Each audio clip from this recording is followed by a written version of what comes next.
want justice. We want justice. We want justice. Justice, justice.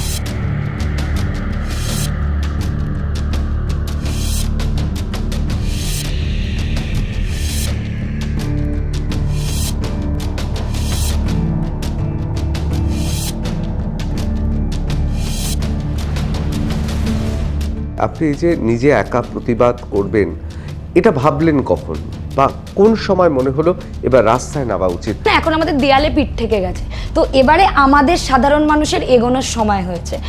কোথাও কি মনে হচ্ছে এই উচ্ছ্বাস উল্লাস এই ছবিগুলো যারা বিরোধিতা করছে, যারা মানুষের বেরিয়ে আসাতে ভয় পাচ্ছে, তাদের হাতে অস্ত্র তুলে দিল? ওইভাবে নাচা গান করা মানে এটা হয়তো ঠিক হয়নি। আপনি বলছেন তাহলে মানুষের মনের মধ্যে এই প্রতিবাদ এবং অভয়ার এই মৃত্যু, তার চোখের রক্ত, সেই রক্ত সত্যি বোধহয় কোথাও তাকে গোটা সিস্টেমটাকে পরিবর্তনের একটা চালিকা শক্তি হয়ে উঠেছে। আমার মনে হয় আরো বেশি মহালয় বা দুর্গাপুজোতে আরো বেশি তীব্র হবে, কারণ একবার কেউ যদি উই ডিমান্ড জাস্টিস বলে তারপরে পুজো প্যান্ডেলে বাকি দর্শকরা বাকি সবাই বলে দেবে। কোথাও কি এই যে ধরুন রাত দখল বা ভোট দখল করে কি আদৌ কিছু হয়? গণতন্ত্র শেষ কথা তো বলে বুথ দখল। দিদি হয়তো চেয়ারের তাগিদে বা রাজনীতিবিদ হয়ে আমাদের গালে চড় মেরে দিয়েছেন, সেটা আমার গালেও সেই চড়টা লেগেছে। এই মুহূর্তে কি কোথাও মনে হচ্ছে যে এই যে প্রতিবাদ করার জন্য আপনাকেও বিপদে পড়তে হতে পারে? হয়তো বিপদ আসবে, আমি সেই বিপদের সম্মুখীন করতে রাজি। ইদানিং সোশ্যাল মিডিয়ায় একটা ভিডিও দেখা যাচ্ছে যেখানে একজন অভিনেত্রী, তিনি ধর্নামঞ্চেই ছিলেন, সেখান থেকে কুণাল ঘোষ এবং দেবাংশু ভট্টাচার্যকে হুমকি দিচ্ছেন, রাস্তায় নেমে আসো, কি করার হয় পাবলিক দেখে নেবে। এখানটায় আমার দুঃখ। হঠাৎ অনেকেরই প্রশ্ন, যে মহিলারা বিভিন্ন সময় অভিনেত্রী হিসেবে তাদের পর্দায় দেখি, হঠাৎ তারা রাজপথে প্রকাশ্যে নামলো কেন? যে মানুষের বিভিন্ন মতাদর্শ, আমরা যেরকম চশমা পরবো সেরকমই দুনিয়াটা আমাদের লাগবে, লাল পরলে লাল, ধূসর পরলে ধূসর। কোথাও কি মনে হচ্ছে একটা বিরাট সামাজিক বিপ্লব শুরু হয়ে গেছে ভেতরে ভেতরে? কাউকে পদের লোভ দেখানো হচ্ছে, কাউকে ট্রান্সফার করে দেওয়া হচ্ছে, কাউকে বলা হচ্ছে তুই এটা করছিস তো এখানে যাচ্ছিস তো তোর কিন্তু পরীক্ষাটা কিন্তু আমারই হাতে, তুই দেখে নিস, বা কোনো মেয়ের ওড়না ধরে টানা হচ্ছে। তো এটা তো সিস্টেমটা কোথাও তো নড়েছে, বেশ নড়েছে। একজন প্রভাবশালী রাজনৈতিক ব্যক্তিত্ব, সে যখন বলছেন, দাগিয়ে দিচ্ছেন মহিলাদের রাতের বেলায় বিয়ারের খাওয়ার ঘটনা। হয়তো কেউ রোজই বিয়ার খায়, সেদিন রাত্রেও খেয়েছে, হতেই পারে, বাট তিনি তো প্রতিবাদে নেমেছেন। আপনাকে ইতিমধ্যে রাজনৈতিক মঞ্চ থেকে আমন্ত্রণ জানানো হয়েছে, তা আপনি কি ঠিক করলেন? মানে আমি তিলোত্তমা, ধরুন আমারই ধর্ষণ হয়েছে এবং আমারই রেপ হয়েছে, তো আমার পক্ষে আর সম্ভব নয়, আমি এইটাই তাদেরকে বলি। তো আমি আমার জন্য লড়াই করছি, এখানে কোনো রং আমি চড়াতে দেব না। Gauri Devi Institute of Medical Sciences and Hospital, GT Road, Rajpath, Durgapur. Best place to study. For contact us, call 7797662222 97756962337. আমি ঋতব্রত ভট্টাচার্য শুরু করছি R+ নিউজ রুম। আমার সঙ্গে রয়েছেন আমার সতীর্থ সুমন্ত্র মণ্ডল, আমার সঙ্গে রয়েছেন রুমঝুম সামন্ত এবং নারায়ণ দে। এবং আজকে যিনি অতিথি, তিনি একাধারে শিক্ষিকা, মডেল, অভিনেত্রী, কিন্তু এখন তার মূল পরিচয় তিনি প্রতিদিন নিয়ম করে অভয়ার জন্য প্রতিদিন মোমবাতি নিয়ে বসছেন। আজকে আমাদের সঙ্গে রয়েছেন রোহিণী মাল্লিক। রোহিণী, স্বাগত R+ নিউজ রুমে। আমি প্রথমেই যে প্রশ্নটা আপনাকে করব, সেই প্রশ্নটা হচ্ছে যে কিসের জন্য এই যে এত আপনার গ্ল্যামারাস, এত জাঁকজমকপূর্ণ একটা প্রফেশন অর্থাৎ পেশা, তার পাশাপাশি শিক্ষিকা হিসেবেও কাজ করেন, আপনি দুটি বিষয়ে MA করেছেন, আপনি BEd করেছেন, শিক্ষিকাও, হঠাৎ এইরকম রাস্তায় নেমে আসার কারণটা কি? এটার কারণ হলো একটাই, আমি মানে একটা নিজে আমি একজন মেয়ে এবং পরবর্তী প্রজন্মের জন্য লড়াই। আমাকে বেশিরভাগ ক্ষেত্রেই লেট নাইট আমাদের শুটিং প্যাকআপ হয়, যেহেতু সকালে আমি শিক্ষিকার, কিছু ক্ষেত্রে আমি 2-3টে স্কুল আছে যেখানে আমি এমনি যাই, সেখানে পড়াই, বাচ্চাদের শিক্ষাদান করার চেষ্টা করি, বাট রাতের দিকে আমার শুটিং থাকে, সেটা মডেলিংয়ের হতে পারে বা অ্যাক্টিংয়ের হতে পারে, সেখানে আমাকে রাতে ফিরতে হয়। সেখানে আমারও মনে হয় রাত 2টোর সময় অনেক সময় গাড়ি দেয় না, বলে মন্দির তলা অবধি, তো আমিও কি তাহলে সেফ বা সেফ নয়? তো এটার জন্যই আমার নিজের লড়াই, আমাদের লড়াই এবং পরবর্তী প্রজন্মের লড়াই। আমি স্বস্তিকা মুখোপাধ্যায়, সুদীপ্তা চক্রবর্তী, দেবলীনা দত্ত, আরও অনেকের নাম করতে পারি। হঠাৎ অনেকেরই প্রশ্ন, যে মহিলারা বিভিন্ন সময় অভিনেত্রী হিসেবে তাদের পর্দায় দেখি, হঠাৎ তারা রাজপথে প্রকাশ্যে নামলো কেন? আপনার কি মনে হয় এটা একটা হাল ফ্যাশন হয়ে গেছে, নাকি এটা সত্যি মনের ভেতর থেকে এসছে আপনাদের সবার? যারা অভিনেত্রী আমরা তো কম বেশি সারাক্ষণ লাইট ক্যামেরা অ্যাকশনের সামনেই থাকি, তো আলাদা করে এটার জন্য মনে হয় না, মানে আমার পার্সোনালি আমি এটা বলছি যে আমার মনে হয় না যাদের আপনি নাম নিলেন তারা যথেষ্ট পরিচিত মুখ, তারা দাঁড়িয়ে কোথাও গেলেই হয়তো ক্যামেরা চলে আসবে, কিন্তু হয়তো তারা মন থেকেই করছে। সেই একই যে কোয়েশ্চেন যে তারাও কি সেফ, বা পরবর্তী প্রজন্ম কি সেফ, বা যে কোনো নার্স হোক, ডক্টর হোক, সাংবাদিক হোক, রাতে হঠাৎ করে আপনাদেরই নিউজের এমন একটা কিছু নিউজ হলো যেখানে হয়তো কোনো মহিলাকে যেতে হলো, তারও তো মনে হতে পারে আমি কি সেফ, তার জন্যই হয়তো রাস্তায় নামা। কোথাও কি মনে হচ্ছে যে বিভিন্ন জায়গায় সোশ্যাল মাধ্যমে আমরা দেখছি যে যারা রাস্তায় নামছেন, যারা জাস্টিস অর্থাৎ বিচারের জন্য যারা রাস্তায় নেমে প্রতিবাদ করছে, তারা যেভাবে সেলফি তুলছেন, যেভাবে ফেসবুকে বা বিভিন্ন সোশ্যাল মিডিয়ার বিভিন্ন প্ল্যাটফর্মে তারা পোস্ট করছেন, কোথাও কি মনে হচ্ছে যে এটা তারা নিজেদের প্রচারেও ব্যবহার করছে? এই দেখুন, প্রতিটা মানে আমার মত, আমি বারবারই বলছি, এটা আমার ব্যক্তিগত মতামত, প্রতিটা মানুষ তার মানসিকতা আলাদা, মতাদর্শ আলাদা। বেশি এরকমও তো আমরা দেখতে পাচ্ছি, আমরা সেই নিউজগুলোতেই বেশিরভাগ আমি চাইবো মনোনিবেশ করতে, যেখানে বয়স্ক মানুষ যার পায়ে প্রবলেম, আমি পরশুদিন ছিলাম স্বাস্থ্য ভবনে, পায়ে প্রবলেম, হাজব্যান্ড ওয়াইফ প্রায় 70-এর ঊর্ধ্বে বয়স, তারা গেছেন।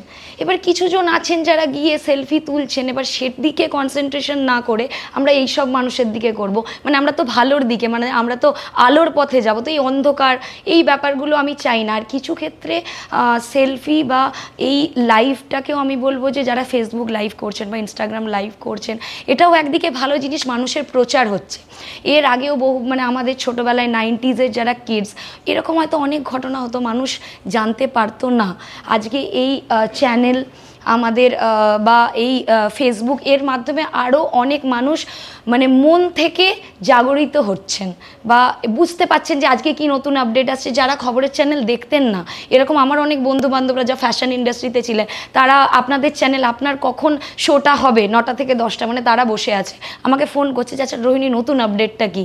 তো আমার মনে হয় যে যারা সেলফি তুলছেন হয়তো একদিকে ভালো, তারা বলছেন যে আমি কিন্তু ডাক্তার ভাইদের সাথে আছি। এবার আমরা যদি সেটাকে নেগেটিভভাবে নিই নেগেটিভ, বাট আমি এটাকে পজিটিভভাবেই নিচ্ছি।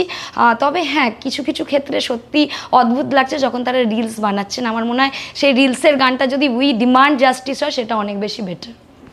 আমি এবার সরাসরি জিজ্ঞেস করবো আপনাকে যে আপনি এই যে নিজে একা প্রতিবাদ করবেন, এটা ভাবলেন কখন বা কোন সময় মনে হলো এবার রাস্তায় নামা উচিত? আগে তো আপনি এরকম রাস্তায় নামেননি? না, এর আগে আমি এইভাবে নামিনি। যেদিন ঘটনাটা আর কি ঘটলো, আমি সেদিনকেও একটা শ্যুটে ছিলাম, এবং আমাদের কি হয় 17-18 ঘন্টা শ্যুটের পর অনেক সময় অনেক কিছু আপডেট জানা যায় না, তো হয়তো খবরের কাগজও আমার ওইভাবে পড়া হয় না। বাট যখন আমি জিনিসটা বুঝলাম, সব থেকে প্রথম যেটা আমার মনে হলো যে আমি এরকম চ্যানেলের সামনেই বলছি, অনেক আত্মহত্যার ছবি দেখেছি, ঝুলন্ত লাশ দেখেছি, তাদের কিন্তু চোখ দিয়ে রক্ত পড়েনি। এই যে চোখ দিয়ে মানে কতটা কষ্ট হলে বা তার অন্য কোনো ব্যাপার আছে কি না, চশমার কাঁচ ঢুকে গিয়ে রক্ত পড়া কি না, সেদিকে আমি যাচ্ছি না। ফার্স্ট যেটা আমার মনে হয়েছিল যে চোখ দিয়ে রক্ত পড়েছিল মেয়েটার, এবং এটা একজনের ব্যাপার নয়, এটার মধ্যে একটা গ্রুপ, হয়তো মেয়েটি অনেক কিছু জানতে পেরে গিয়েছিল, এবং এটা ব্রুটালি যে ঘটনাটা হয়েছে। আমার মনে হলো আমি প্রথমে আমার ফেসবুক এবং আমার হোয়াটসঅ্যাপে দিই যে আমি এই জায়গায় শ্যামাশ্রীতে রাত 10টায় বসতে চাই, কারণ আমার শরীরটাও ঠিক ছিল না। আমি গিয়েছিলাম একটা মিছিলে, বাট সেখানে গিয়ে আমি আমার মনোভাবটা প্রকাশ করতে পারিনি। আমি বললাম যে আমি একা যাব। দেখলাম কিছুজন সবাই খালি জিজ্ঞেস করছে আর কে আসছে, আমি বললাম আমি একাই যাব। তো মা বাবাও বললেন যে ঠিক আছে তুমি যাও, তুমি যখন চাইছো। আমি বললাম আমি রাত 11টার সময় যাব। তারপর এবং দেখলাম যে আস্তে আস্তে প্রচুর লোক আসতে শুরু করলেন, যারা মানে আমাকে চেনেন না জানেন না, তারা আসা শুরু করলেন, এবং তারপর তারাই আমার ভিডিও করলেন, এবং ভিডিওগুলোতে 2 মিলিয়ন ভিউ হলো। তো আমি বুঝতে পারলাম আমি হয়তো ঠিক পথেই আছি, কারণ আমার মাথার ওপর কোনো রাজনীতির কোনো ছাতা নেই যে আমি কোনো পতাকা নিয়ে বসছি বা কিছু, শুধুমাত্র একটা মোমবাতি সম্বল ছিল।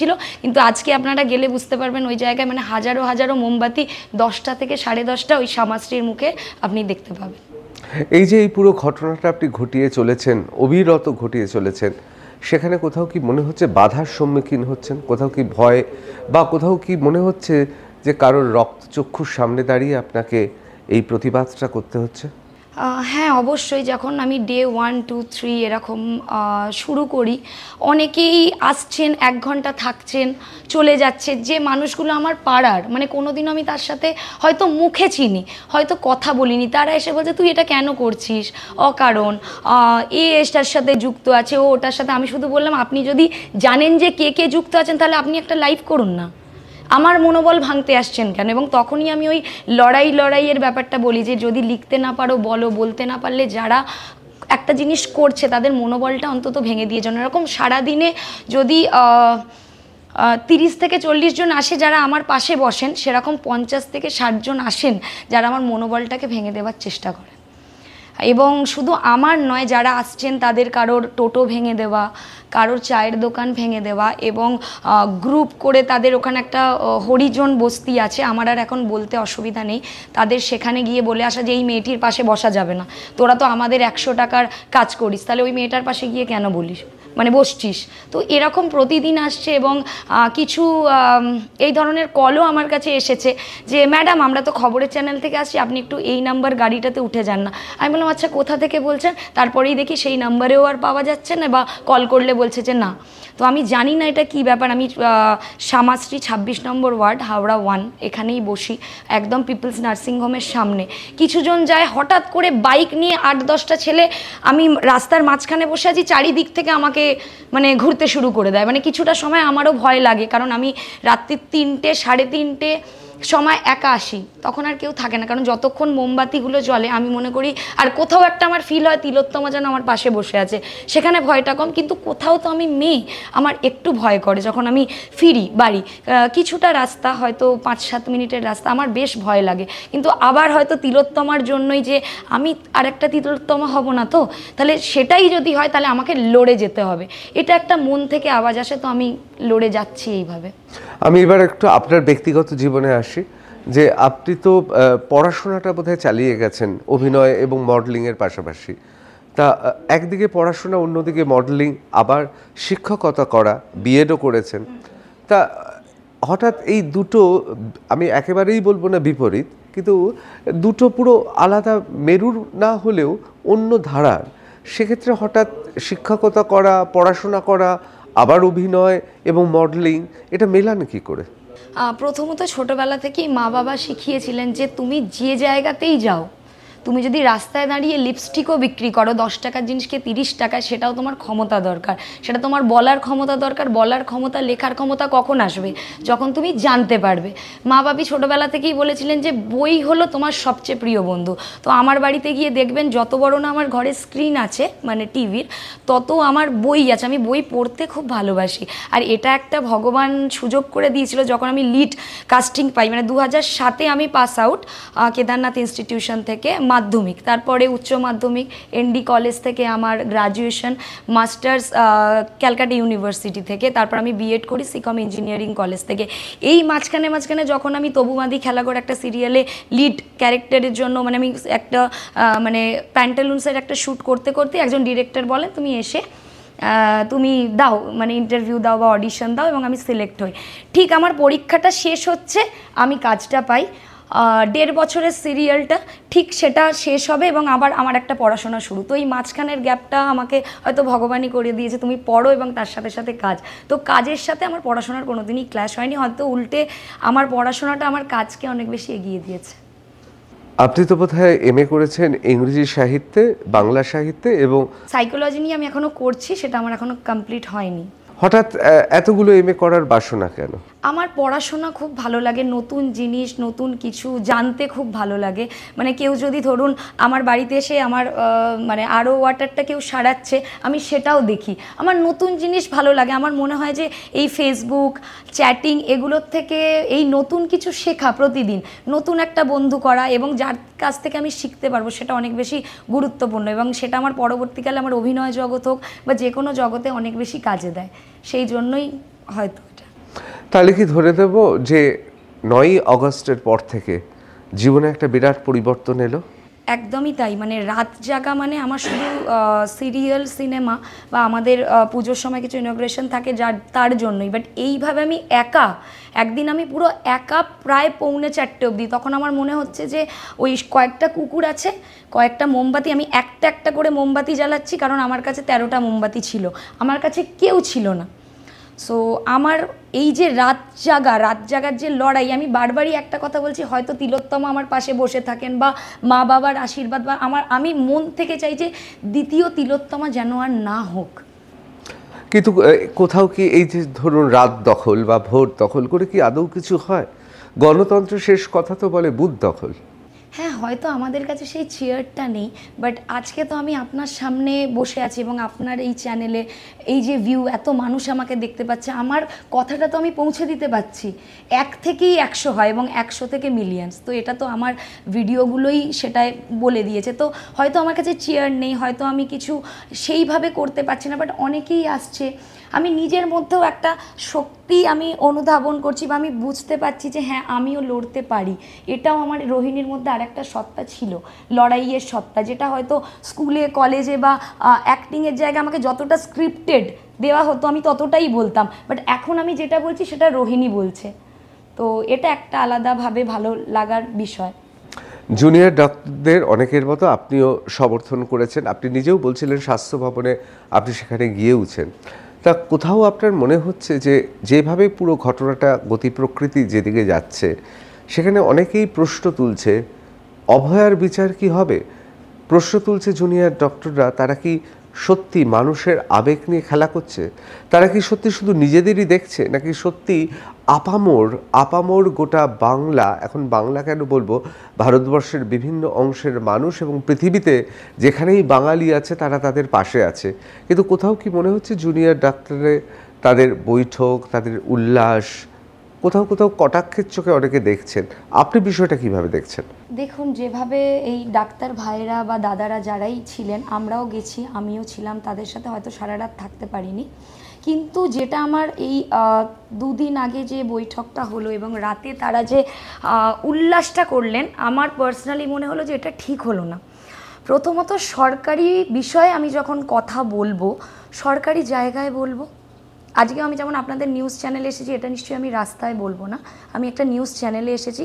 আর 1 বা 2 দিন গেলে বা আগে পিছিয়ে হলে কি অসুবিধা হতো, এটা আমার একটা কোয়েশ্চেন বা দুঃখের জায়গা, কারণ আমি ওই ভাইদের পাশেই বসে এসেছি, যে এটা হয়তো মুখ্যমন্ত্রীর বাড়িতে করাটা উচিত হয়নি। এবং তো আপনারা যখন, যেখানে সুপ্রিম কোর্টে লাইভ স্ট্রিমিং হচ্ছে, এত বড় বড় ঘটনার যেখানে একটা স্বচ্ছতা আছে, এখানে কেনই বা হবে না? ওনারা কেন এটাকে মেনে নিলেন?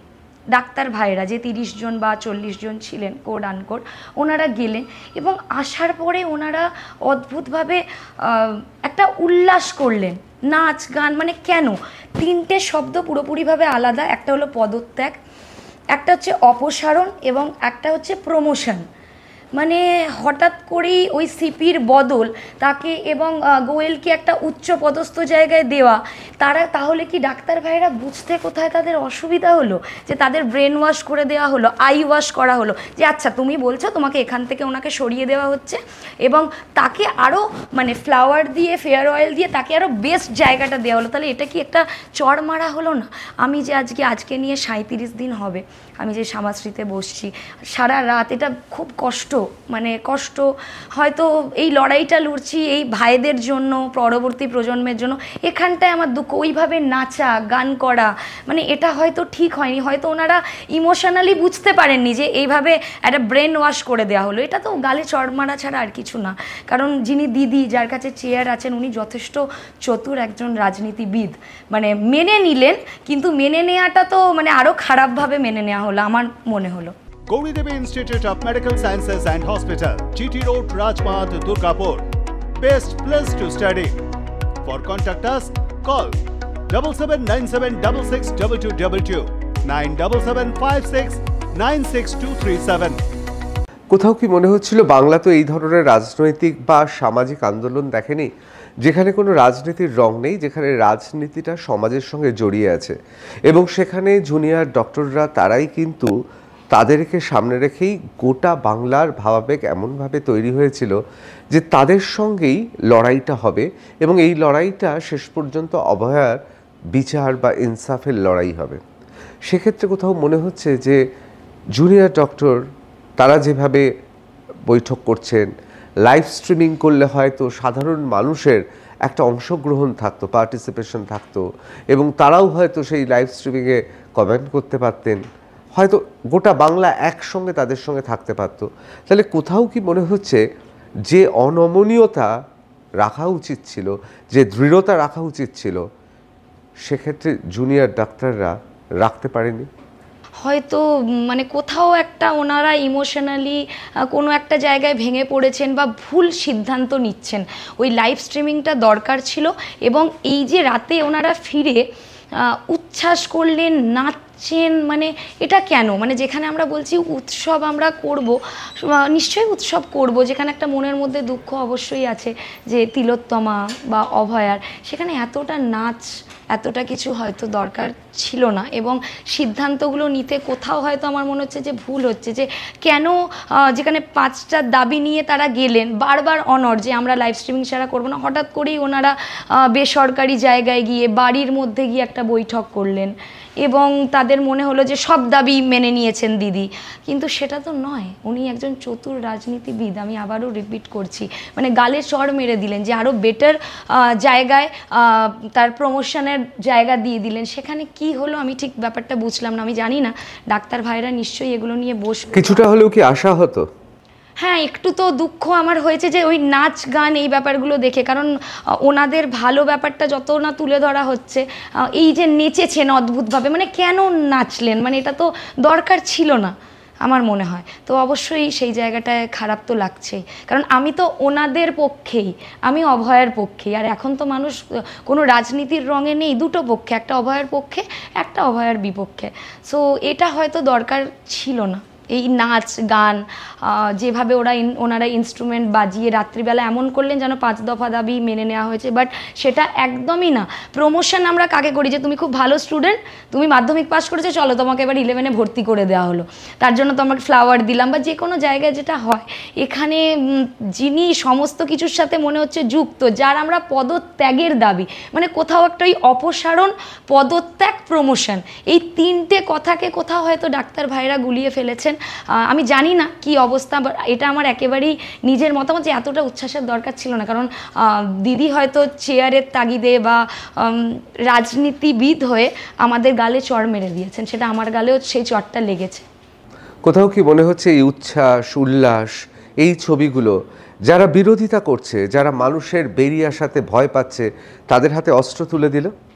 হ্যাঁ, তারা তো বিভিন্নভাবেই বলছে যে আচ্ছা হ্যাঁ দিদি এসেছেন, দিদি বলেছেন, কিন্তু বলা আর করার মধ্যে কিন্তু অনেকটা পার্থক্য। সেখানেই ডাক্তার ভাইদের বা দাদাদের অনেকটা সংযত হতে হবে সিদ্ধান্ত নেওয়ার সময়, যে আমাকে বলেছেন হ্যাঁ এটা হবে, কিন্তু সেটাকে লিখিত দিতে হবে। এই ছোট্ট ছোট্ট ব্যাপারগুলোকে আমার মনে হয় যে একটু যদি আমরা মাথা খাটাই সেটা অনেক বেশি বেটার। কারণ আজকে ডাক্তার ভাইদের উদ্দেশ্যে বলবো, আপনারা যেমন ওখানে আছেন, 70 বয়সের বয়স্কারা সেখানে যাচ্ছেন, আমার সাথে 2 বছর 2.5 বছরের যারা হয়তো কিছু বোঝেও না, তারাও বলছে জাস্টিস। তো আমরা তো আপনাদের দিকেই তাকিয়ে, আপনারা যদি ভুল ভাল সিদ্ধান্ত নেন তাহলে আমরা আশাহত হব। আমরা তো আপনাদেরই পক্ষে, কিন্তু কিছু পরশু রাতে যেটা আমি দেখলাম সেটা অনেকটাই আশা হতো।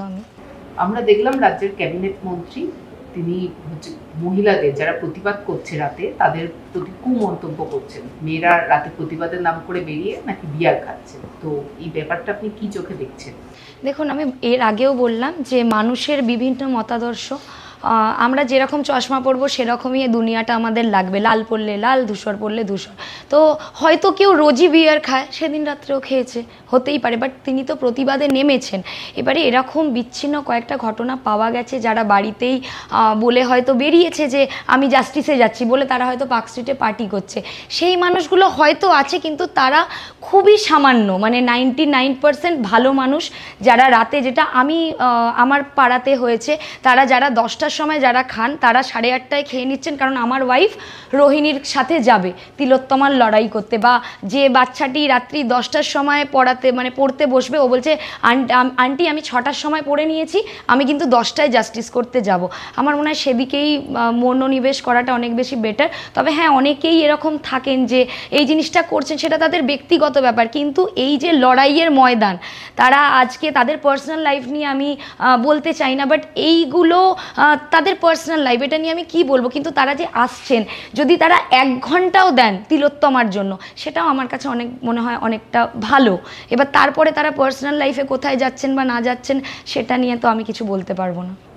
হ্যাঁ, ওই যে কথা বলছিলাম, যে কোথাও কি মনে হচ্ছে রুমঝুম সামন্ত আমার সহকর্মী, তিনি যে কথা বলছিলেন যে একজন প্রভাবশালী রাজনৈতিক ব্যক্তিত্ব, সে যখন বলছেন, দাগিয়ে দিচ্ছেন মহিলাদের রাতের বেলায় বিয়ারের খাওয়ার ঘটনার সঙ্গে রাতের বেলায় রাত দখল, সেখানে কি কোথাও মনে হয় যে পুরুষতান্ত্রিক সমাজে বা কেউ কেউ শাসকের কেউ কেউ খুব ভয় পেয়ে গেছেন মহিলাদের এইভাবে বেরিয়ে আসা? হ্যাঁ, মানুষ যখন ভয় পেয়ে যায়, সে এমনই কিছু করার চেষ্টা করে যাতে সেটাকে বন্ধ করা হয়। ঠিক আছে, আজকে যদি যেরকম জামা কাপড় নিয়ে বলা হয়েছে, আমি এর আগেও বলেছি যে একজন পাগলি রাস্তায় পড়ে আছে, সে কি করে প্রেগনেন্ট হচ্ছে। আচ্ছা, আজকে যদি কেউ ধরুন বার্নিং ঘাটে মৃতদেহকে দাহ করতে গিয়ে সে ড্রিঙ্কস করছে, খেতেই পারে, সেটা তার পার্সোনাল লাইফ। একটা মেয়ে যদি রাস্তায় বিয়ার খেয়েছে, সেটা তার পার্সোনাল লাইফ। এখানে ছেলে মেয়ে জেন্ডার নিয়ে কথা আসবে কেন?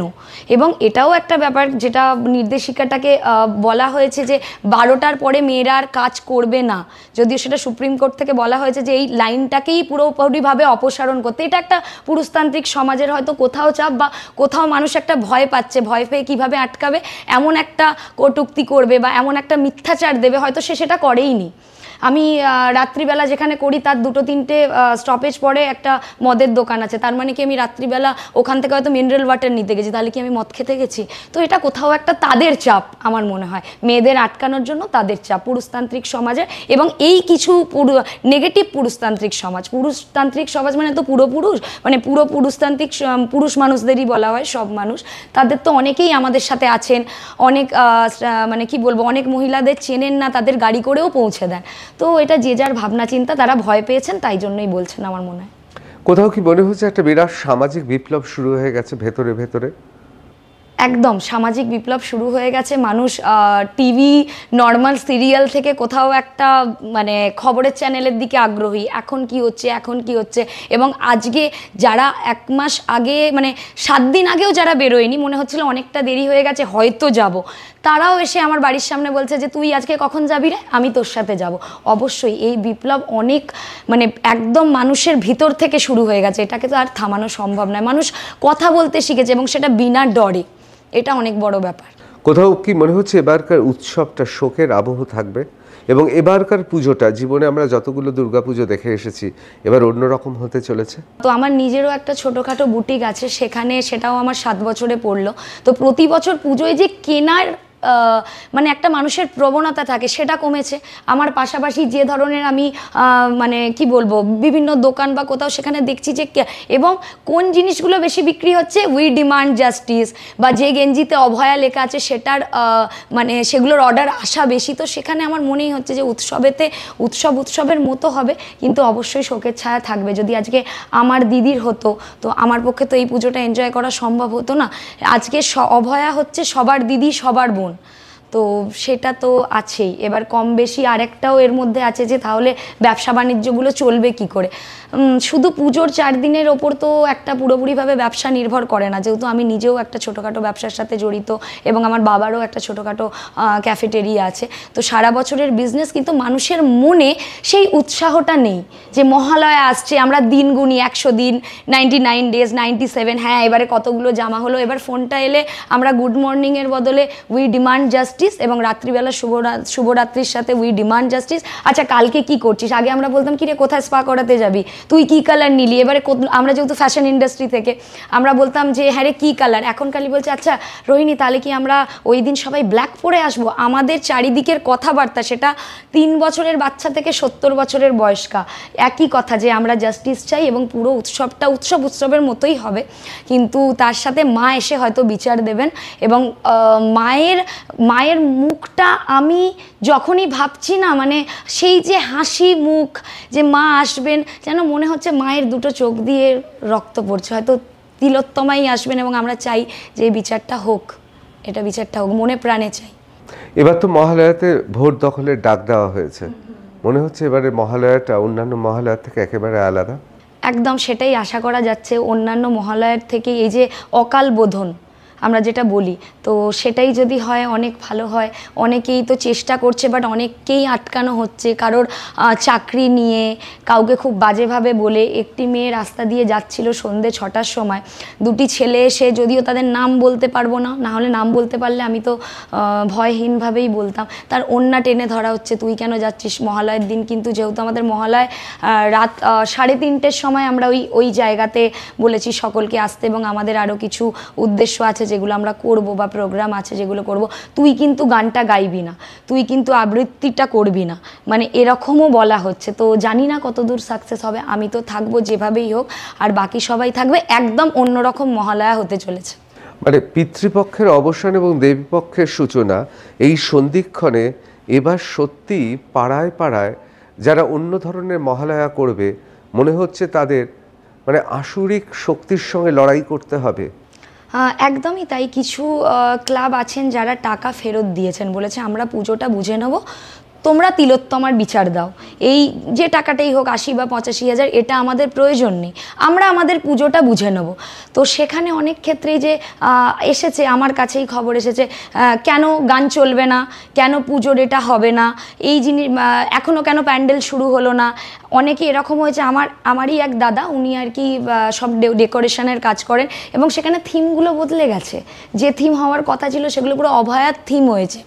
তো এইভাবেই অনেক কিছু চেঞ্জ হচ্ছে, আসছে, বা যেটা এগুলো পুরোটাই ক্রমশ প্রকাশ্য।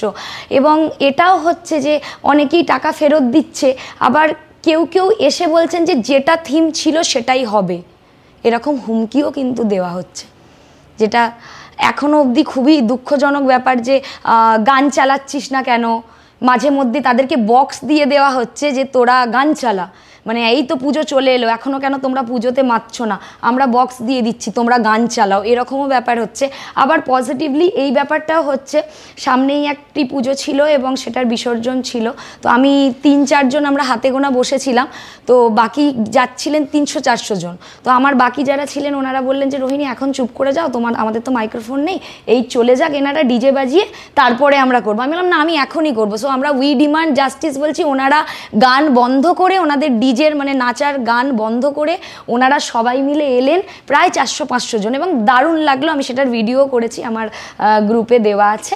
এবং তারা উই ডিমান্ড জাস্টিস বলল, এবং যে গানটা ডিজে বাজছিল সেখান থেকে একদম প্যাট্রিয়টিক সং বা তিলোত্তমার গানটাই বেজে উঠলো অরিজিৎ সিংয়ের। তো এটা একটা অনেক বড় পাওয়া। তার মানে কোথাও গোটা সমাজ জুড়ে সাদা বনাম কালো, কোথাও গোটা সমাজ জুড়ে, আমি সাদা আর কালো বলতে চাইছি, শুভ আর অশুভর লড়াই, দুর্নীতির সঙ্গে যারা নীতির পথে আছে, মূল্যবোধের পথে আছে, তাদের লড়াই। এই লড়াইটা বোধহয় শুরু হয়ে গেছে। এই লড়াইটা অনেক দিন বা অনেক বছর আগে থেকেই শুরু হয়ে গিয়েছিল, বাট প্রতিটা জায়গায় একটা মুখ লাগতো। মানে অনেকের মনেই ছিল যে এটা করব, এটা হবে, কেউ একজন বেরোক, বাট প্রতিটা জায়গায় এরকম একজন একজন করে মুখ বেরিয়েছে। যেমন আমার ওখানে হয়তো আমি মুখ, আমার পাশের পাড়ায় হয়তো আপনি মুখ, সবাই মিলে একটা অদ্ভুত, মানে আমি যাকে চিনতাম না তিনি আজকে আমার পাশে, সবাই তিলোত্তমার লড়াই।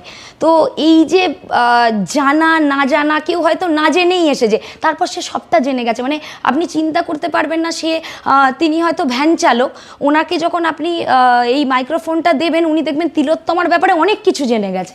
তো এইটা তো মূল্যবোধের লড়াই, এটা ছিল, এটা থাকবে, এবং এখন আওয়াজটা তীব্র, মানে তীব্র, এই আওয়াজকে আর থামানো যাবে না। অনেকেই বলছেন যেহেতু বিচ্ছিন্নভাবে বিভিন্ন জায়গায় মানুষ প্রতিবাদ জানাচ্ছে, আর ঠিক সেই কারণে একযোগে যেহেতু সবাই এক হতে পারছে না, সেই জন্য এই আন্দোলনটা স্তীমিত হয়ে যাবে। আপনি এই মত প্রকাশ করেন? দেখুন, অনেকেরই যেরকম আমি যাদের সাথে থাকি, অবশ্যই এটা যদি একসাথেই লড়াইটা হয় তার আওয়াজটা আমি একা বললে কতক্ষণ বলতে পারবো, কিন্তু আমার সাথে যদি সহকর্মীরা আরও 100 জন থাকে সেই আওয়াজটা অনেক বেশি তীব্র হবে। সেরকম কিন্তু কিছু কিছু ক্ষেত্রে আছে যারা রাত্রিবেলা 11টার সময় অনেক দূরে গিয়ে আসাটা পসিবল হয় না। তো যুদ্ধটা অনেকে যেরকম আছেন, একজন লেডি আছেন আমার ফ্রেন্ড, উনি প্রেগনেন্ট, তার পক্ষে এখন 9 মাসে যাওয়া সম্ভব না। যেদিনকে ডেলিভারি করতে যাচ্ছেন সেদিকেও মোমবাতি নিয়ে আমাকে ছবি পাঠিয়েছেন যে উই ডিমান্ড জাস্টিস। আমি চাই একটা আমার বাচ্চা যে আসছে শিশু, তাকে একটা সুন্দর জগৎ দিতে। তো অনেকের ক্ষেত্রে যেখানে যাওয়াটা পসিবল হচ্ছে না তারা বাড়ির সামনে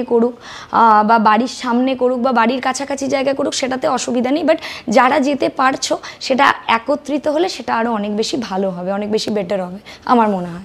কোথাও কি মনে হচ্ছে মহিলারা এই প্রথম অরাজনৈতিক যারা সেইভাবে রাজনীতি করেন না, রাজনীতির সম্পর্কে যাদের হয়তো ওয়াকিবহল কিন্তু অত তাদের উচ্ছ্বাস নেই, এইবার কোথাও যেন এই সামাজিক কারণে তারাও তীব্র থেকে তীব্র হয়ে উঠেছে?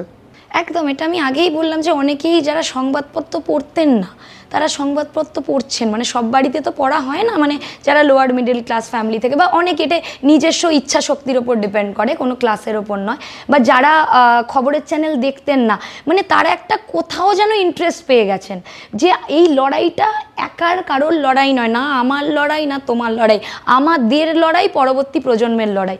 এখান থেকেই তীব্রতাটা আসছে এবং জানার তাদের অনুসন্ধিচ্ছা যে আচ্ছা আজকে কি হলো, কালকে কি আপডেট হচ্ছে, আচ্ছা ডাক্তারেরা তো গেল, কেউ বলছেন আমি তো কোচিংয়ে ছিলাম, আমি তো জানতে পারলাম না, দিদি একটু বলো না এখন কি হচ্ছে। সো এটা তো আছেই, হচ্ছেই।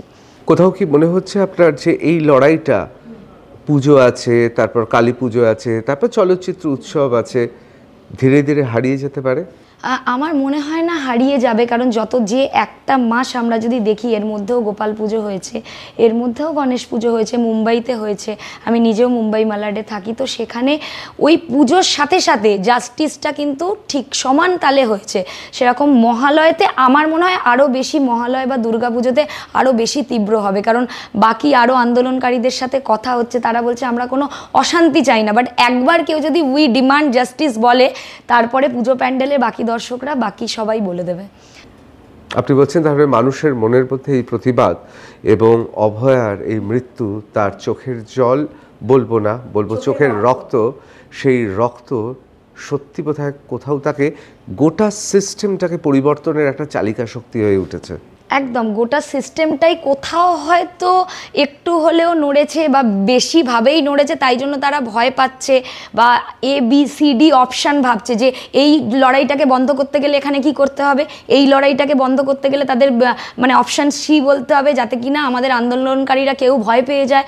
কাউকে পদের লোভ দেখানো হচ্ছে, কাউকে ট্রান্সফার করে দেওয়া হচ্ছে, কাউকে বলা হচ্ছে তুই এটা করছিস তো এখানে যাচ্ছিস তো তোর কিন্তু পরীক্ষাটা কিন্তু আমারই হাতে, তুই দেখে নিস, বা কোনো মেয়ের ওড়না ধরে টানা হচ্ছে। তো এটা তো সিস্টেমটা কোথাও তো নড়েছে, বেশ নড়েছে, এবং সেটাতে আমাদের ভালো লাগছে। আমাদের কণ্ঠটা কিন্তু রোধ করার জন্য ওনারা ভেবেছিলেন, কিন্তু কণ্ঠ কোথাও রোধ হয়নি। সাধারণ মানুষের কণ্ঠ দিনের পর দিন সেটা বেড়েই যাচ্ছে।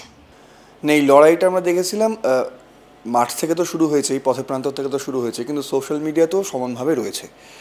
ইদানিং সোশ্যাল মিডিয়ায় একটা ভিডিও দেখা যাচ্ছে যেখানে একজন অভিনেত্রী, তিনি ধর্নামঞ্চেই ছিলেন, সেখান থেকে কুণাল ঘোষ এবং দেবাংশু ভট্টাচার্যকে হুমকি দিচ্ছেন, রাস্তায় নেমে আসো, কি করার হয় পাবলিক দেখে নেবে।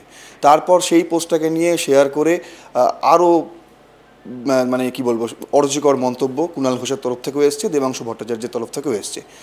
আপনি নিশ্চয়ই ওয়াকিবহল, এই বিষয়টি নিয়ে আপনি কি বলতে চান, আপনার কি মতামত? প্রথমত ব্যাপার হচ্ছে যে আমাদের উচ্ছ্বাস উল্লাস, উই ডিমান্ড জাস্টিস এগুলো থাকবে, কিন্তু তার সাথে আমাদের যখন আমরা কোনো কিছু বলছি সেটা তো সকল মানুষ শুনছে। আমাদের 1 মিনিটে খবর তৈরি হয়ে যাচ্ছে বা 10 সেকেন্ডে, সেটা ভাইরাল হতে বেশিক্ষণ সময় লাগছে না। তো আমরা আজকে যারই মুখ, বা কোনো অভিনেত্রী হোক বা অন্য কোনো মহিলা হোক বা পুরুষ হোক, আমাদের সেখানে কিন্তু সচেতন হতে হবে। এটা আমাদের তিলোত্তমার লড়াই। একটা মেয়ের পক্ষে লড়াই করতে গিয়ে আমি কাউকে গণপিটুনি দেব বা এটার তো আমি পক্ষে একেবারেই নয়, কারণ আমাকে বুঝতে হবে আমি কি বলছি, কতটা বলছি, সেটা কত মানুষ পজিটিভ বা নেগেটিভভাবে নিচ্ছে। পুরোটা তো আমরা দেখি না, কোনো একটা জায়গা আমাকে এডিট করে বসিয়ে দেওয়া হলো, সাধারণ মানুষ সেখানে খেপে যাবে। এটা আমার মনে হয় যে কোথাও উচিত নয়।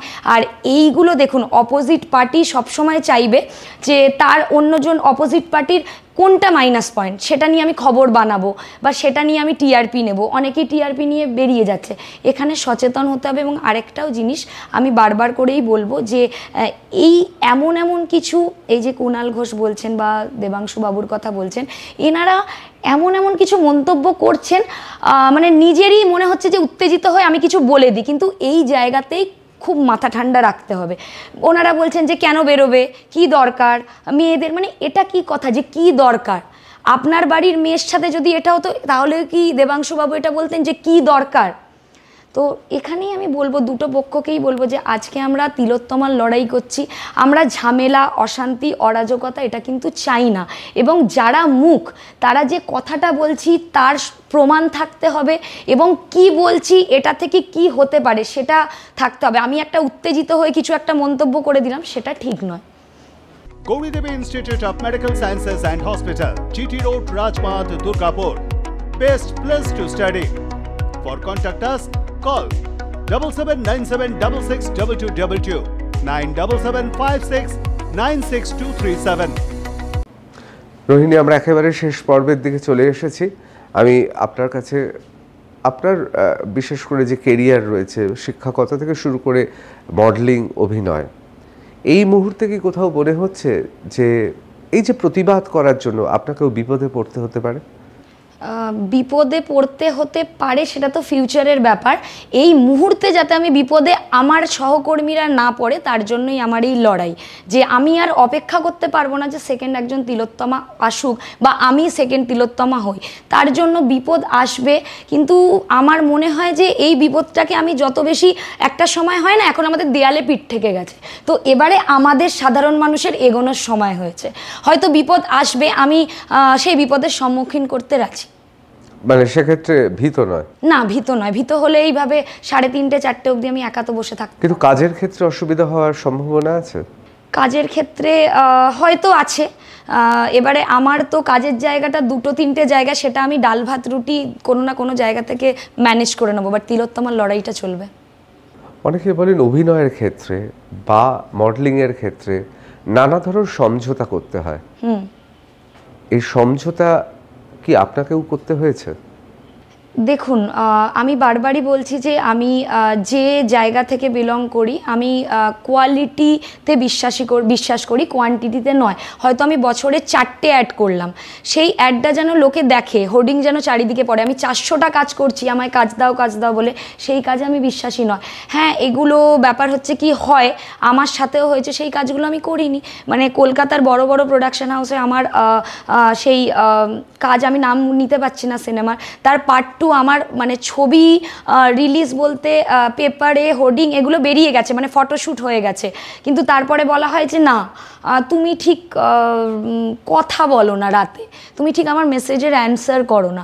আমি তখন তাদের বলি যে ক্যামেরার সামনে আপনি আমাকে যেটা বলবেন সেটা আমি করব, তখন আমি রোহিণী নয়। বাট ক্যামেরার পিছনে আপনি এমন কিছু কথা বলবেন না যেটাতে আমি স্বতঃস্ফূর্ততা অনুভব করব না, তাহলে হয়তো সেই কাজটা আমি করতে পারবো না। হয়তো সেরকম ক্ষেত্রে আমার কাজটা কোথাও হয়তো কমে গেছে, আবার লাকিলি আমি হয়তো খুব ভালো কাজও পেয়ে গেছি, সেটাও হয়েছে। কোথাও কি মনে হচ্ছে যে একদিকে যেমন আপনি বললেন যে কোনো রকম সমঝোতা নয়, তাহলে এই প্রতিবাদের জন্য কি কোনো সমঝোতা থাকবে না? সমঝোতা অবশ্যই থাকবে, সেটা পজিটিভ সমঝোতা। সেটা কখনোই আমি তোমাকে একটা বেটার কিছু পাইয়ে দেবো তার জন্য তুমি আন্দোলনটা ছেড়ে দাও, মানে আন্দোলনের থেকে আমরা তিলোত্তমার বিচার পাবো এবং সঠিক বিচার, যেটা আমরা চাই, যে এটা একটা গ্রুপ, মানে একা একজনের পক্ষে পসিবল নয়। তো সমঝোতা কোনো দিনই নয়, কিন্তু সমঝোতা হলেও সেটা পজিটিভ। কিন্তু আমি একটা অন্য কিছু পাইয়ে দেবো, অন্য কিছু করে দেব, তোমাকে টাকা দিয়ে দেবো, তোমাকে 4টে সিনেমা দিয়ে দেবো, বা কোনো দলের এই জায়গায় তোমায় পাঠিয়ে দেবো, যেটা আমার কাছে এসেছে যে এই দলে তুমি চলে এসো, এই আন্দোলনটা বন্ধ করে দাও, সেটা হবে না। আপনাকে ইতিমধ্যে রাজনৈতিক মঞ্চ থেকে আমন্ত্রণ জানানো হয়েছে, তা আপনি কি ঠিক করলেন? হ্যাঁ, আমি বললাম যে এই ফোনটা আপনারা, প্রথমে আমি বুঝতে পারিনি যে ফোনটা এসেছে, তারপরে আমি রিসিভ করি এবং তাদের সাথে বেশ 15-20 মিনিটে আপনি অফিসে আসুন, এবং তাদের অফিসেও আমি গেছি, গিয়ে তোমাকে এই পদটা দিয়ে দেওয়া হবে, তুমি এইটার মুখ হয়ে যাও, তুমি ঠিক কথাগুলো না যেটা বলছো এটাকে ঠিক ঘুরিয়ে দাও, এবং তার জন্য তোমাকে এতগুলো টাকা আমরা দেব। তো এই কথাগুলো এসেছে। আমি তখন বললাম যে এই কথাগুলো খুবই অবান্তর। আমি এখন এই কোনো রং, হ্যাঁ তারপরে এটাও বলা হয়েছে তুমি যেখানটায় বসছো তোমাকে পতাকা নিতে হবে না, তুমি যেখানটা বসছো তার দুদিকে আমাদের পতাকাটা থাক, এবার তুমি বলো, এটাও বলা হয়েছে।